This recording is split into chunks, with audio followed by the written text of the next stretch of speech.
Bonjour les copains. Ici Théophile. Après presque 2 ans d'absence, j'ai décidé de recommencer mon aventure YouTube et de vous présenter, en fait, de continuer les tutoriels pour vous faire découvrir Bubble. Cette fois, je vous promets à 100% que je ne quitte plus l'histoire. J'avais créé un tutoriel il y a 2 ans, si vous vous souvenez, on va aller rapidement sur YouTube. Euh, on va aller rapidement voir cela. Donc, il y a 2 ans, j'avais fait un tutoriel qui avait attiré beaucoup d'attention. Je vois presque 6000 vues. Mais malheureusement, je n'avais pas continué parce que la vie, hein, la vie m'avait pris assez du jus.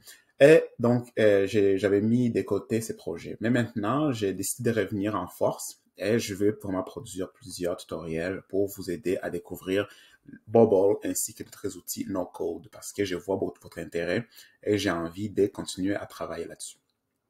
Donc, aujourd'hui, je vous présente un tutoriel en plusieurs étapes. Je vais vous faire apprendre Bubble en plusieurs petits morceaux. Donc, au lieu de faire une vidéo complète qui va durer 3 heures, je vais vous faire une vidéo en plusieurs parties.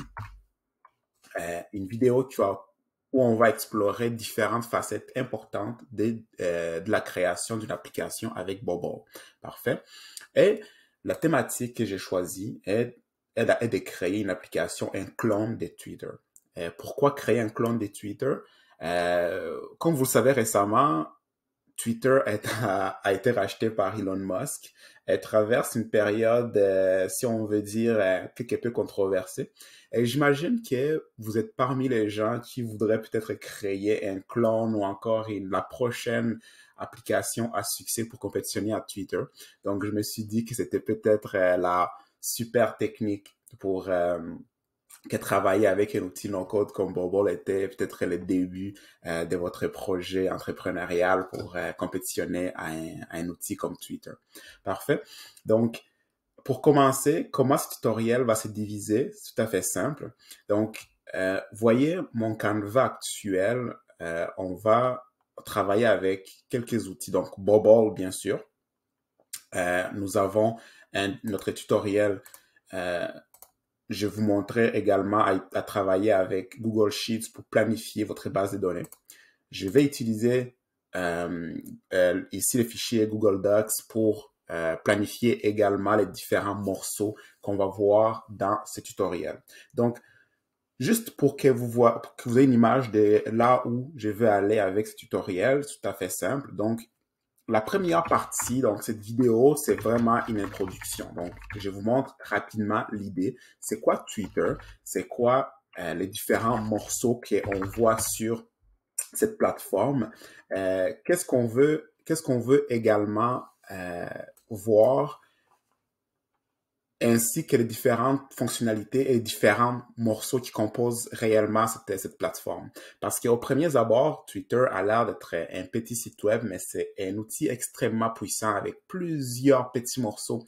Donc, c'est la meilleure, je pense que c'est l'une des meilleures manières d'explorer le fonctionnement d'un outil aussi puissant que de travailler vraiment à voir comment son interface fonctionne. Donc, ça sera vraiment l'introduction. Donc, cette vidéo n'est pas l'introduction. Cette vidéo, c'est vraiment juste la présentation du projet. En fait, la présentation de mon retour.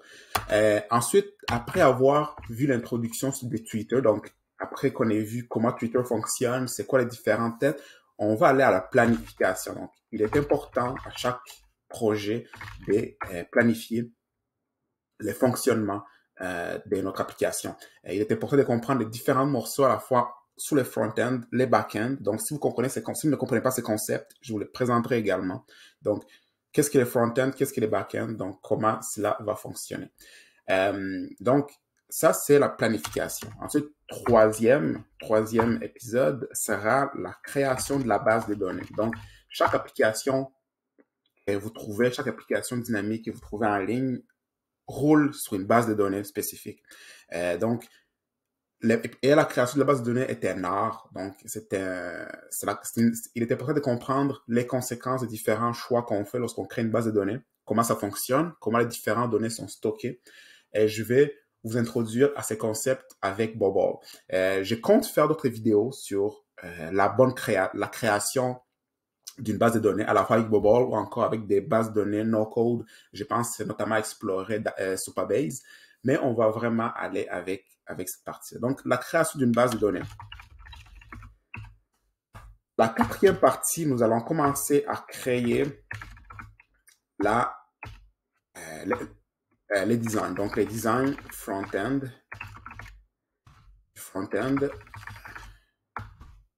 du site web. Et ensuite, on va aller faire le lien. Donc, on va commencer à connecter les informations ainsi que les afficher sur les front-end. Donc, lien base de données front-end. On va également explorer l'authentification. Dans toute application, surtout une application des médias sociaux, les concepts d'authentification sont très importants. Donc, la gestion d'utilisateurs, les accès, qu'est-ce qu'ils voient, qu'est-ce qu'ils peuvent publier, ainsi que simplement l'idée de se connecter. Bobble offre un outil d'authentification qui existe déjà à la base. Et c'est très, très facile de travailler avec le système d'authentification des Bobble. Donc, en tout et tout, ce sera les différents... ce sera une partie importante à explorer durant cet épisode. Une autre partie que je vais vous faire découvrir également, donc je pense que j'ai mal authentification. Je pense que c'est juste parce qu'il me suggère d'écrire authentification en anglais. Anyway, de toute façon, maintenant, pour ce qui est de cette partie-là, la septième partie seront au sujet des bonnes pratiques. Donc, bonnes pratiques SEO pour Bobble. Donc, ça, c'est vraiment, quand vous travaillez avec Bobble, il est important de voir des bonnes pratiques SEO. Ça, c'est également une autre partie que je vais explorer probablement en profondeur plus tard. Mais Twitter, l'une des fonctions qui est vraiment importante avec Twitter, c'est le fait que Google les trouve très facilement. Les informations sur Twitter sont facilement affichées dans Google, les différents médias sociaux, ce qui fait vraiment une grande force pour Twitter. Donc, pour créer une application de ce type, il est important que vous compreniez les bonnes pratiques à travailler pour que Google puisse découvrir votre application. Parfait. Donc, ça, ce sont les 7 morceaux vraiment de base, mais sachez qu'en réalité, il y en aura beaucoup plus. Je l'ai mis vraiment ici pour introduire. J'étais trop...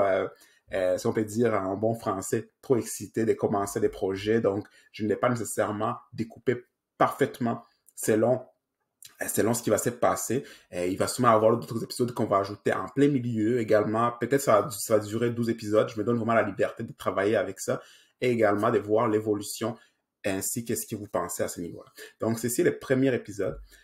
On va tranquillement commencer avec l'introduction l'introduction du projet. On va rapidement visiter comment Twitter fonctionne et c'est quoi les projets exactement en tout et tout. Parfait, donc on se retrouve à l'introduction, premier épisode. Merci.